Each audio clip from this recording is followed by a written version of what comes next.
absent from you. I'm not there with you, but I'm writing unto those that have sinned in your church. Go ahead. And to all others. And to all the other sinners. Go ahead. That if I come again. If I come over there again. Go ahead. I will not spare. I'm not going to spare you. I'm going to come over there and I'm going to check you because you're not doing what you were given orders to do in Christ. Go ahead.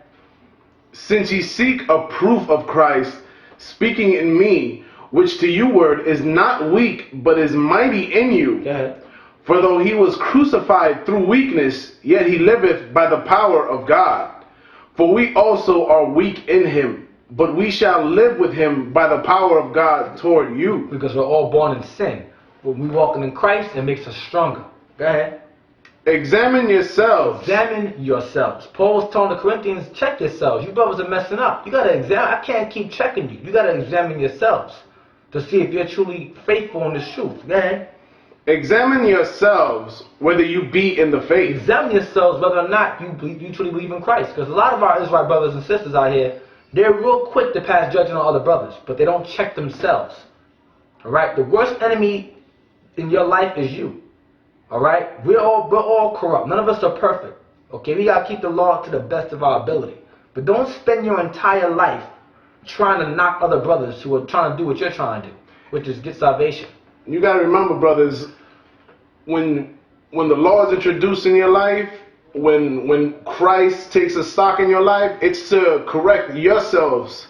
Sure, you're going to reprove other brothers around you if they're breaking the law. You got to check them on that. But the majority of the scriptures is to take stock of yourself and correct what's inside of you. Exactly.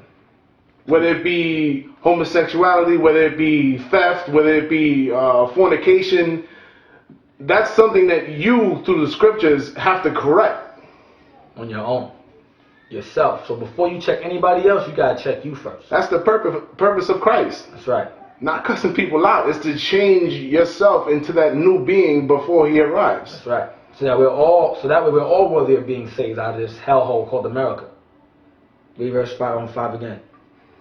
Verse 5. Examine yourselves whether ye be in the faith. Prove your own selves. See it again? Prove your own selves. Prove yourself first. Don't be quick to run and say, oh, that dude fell off, and he fell off, and he fell off, and that guy's off, and he's this, and he... Prove yourself first. Okay? Go ahead. Know ye not your own selves, how that Jesus Christ is in you, except ye be reprobates? Know ye not that Christ is dwelling in you when you're walking in this truth? Unless you be void of understanding, reprobate? Go ahead. But I trust that ye shall know that we are not reprobates. And I trust that you should know that me, Paul, Paul, am not void of understanding. Go ahead. Now I pray to God that you do no evil. I hope that you don't sin. Go ahead. Not that we should appear approved. Not that we should appear better than you, or like come to you like we're better than you. Go ahead.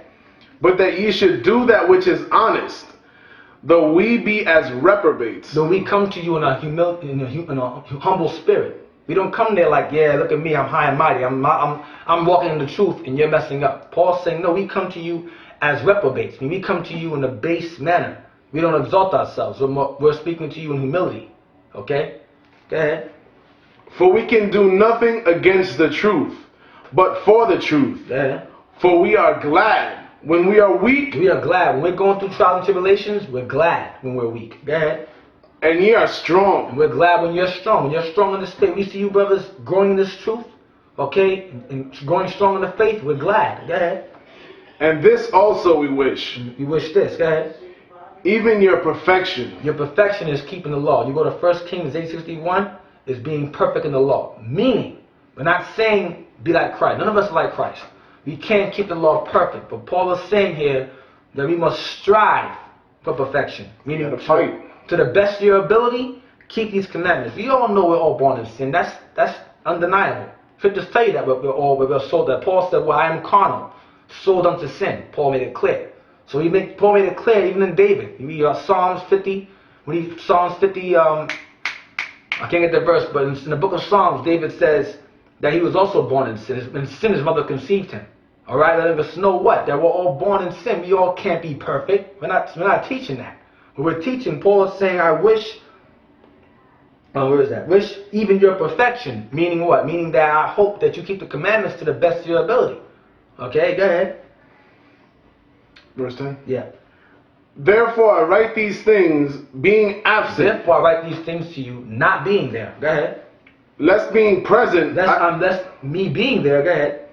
Lest being present, I should use sharpness. Use what? I should use sharpness. I'm gonna rebuke you sharply because they were messing up so bad. Paul said, I'm writing to you in absence because if I come to you in presence, I will use sharpness. That's what he said earlier in verse 2. He says, when I come there, I will not come there to spare you.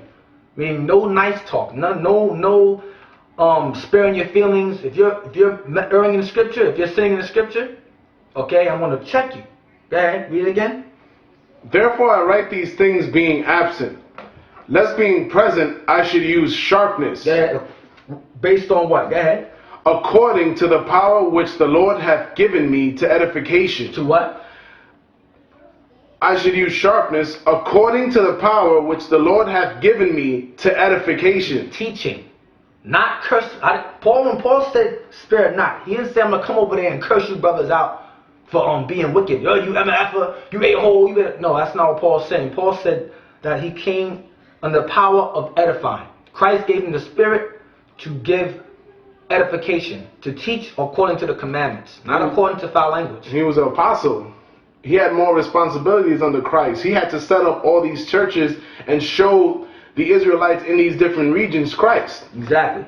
And he labored more hardly than other brothers that were without. Exactly. So Paul didn't come there saying, oh, because I'm not there, wait till I get there, I'm going to curse you out. And that's not what Paul's saying here. Paul's saying, lest I should use sharpness or be rude in speech. That's what Paul's talking about. That's what he was alluding to in 2 Corinthians 11 and 6, being rude in speech. All right? You should use sharpness. Why? Because the Corinthians, as we read earlier, were making many mistakes. Go ahead. Okay. Read it again. Read verse 10 again. Okay. Verse 10. Again. Therefore I write these things being absent, lest being present I should use sharpness. I should be rude in speech. Go ahead. According to the power which the Lord hath given me to edification. The power the Lord gave him was the power to teach in Christ, to edify, not to break brothers down or to belittle them or call them out their name or to degrade them. Not just brothers but sisters. Okay, Paul was given the power by Christ to edification, to edify, to teach, to encourage, to build brothers up. Go ahead. And not to destruction. And not to what? And not to destruction. You curse somebody out, you're not edifying them. F you, nigga, you better get it right. Get your S together. That's not building someone up at all. Paul was not doing that. Paul was giving them edification, teaching them Christ in the law, teaching the law in Christ. That's what Paul was teaching. All right? So that's how we understand 2 Corinthians 11 and 6. Go there. 2 Corinthians 11 verse 6. All right? He was being sharp. He was rebuking them sharply, as the scriptures say. 2 Corinthians chapter 11 verse 6. But though I be rude in speech. Paul's saying, though I be rude in speech, meaning though I'm not easy on you. Why? Because Paul wanted them to stand strong in the faith of Christ. Go ahead. Yet not in knowledge. Go ahead. But we have been thoroughly made manifest among you in all things. We have been thoroughly made manifest among you in all things pertaining to obtaining salvation in Christ, keeping the law. All right? What does he mean by being rude in speech? Go to Ecclesiastes now. Ecclesiastes 20, verse 1. I'm going to explain what he means by being rude in speech. You read earlier, he said, I will not spare you. Okay? He said, unless I should use sharpness. This is what he said earlier, all right? In the book of Corinthians. This is what it means to be rude in speech. Go ahead. Ecclesiasticus chapter 20, verse 1.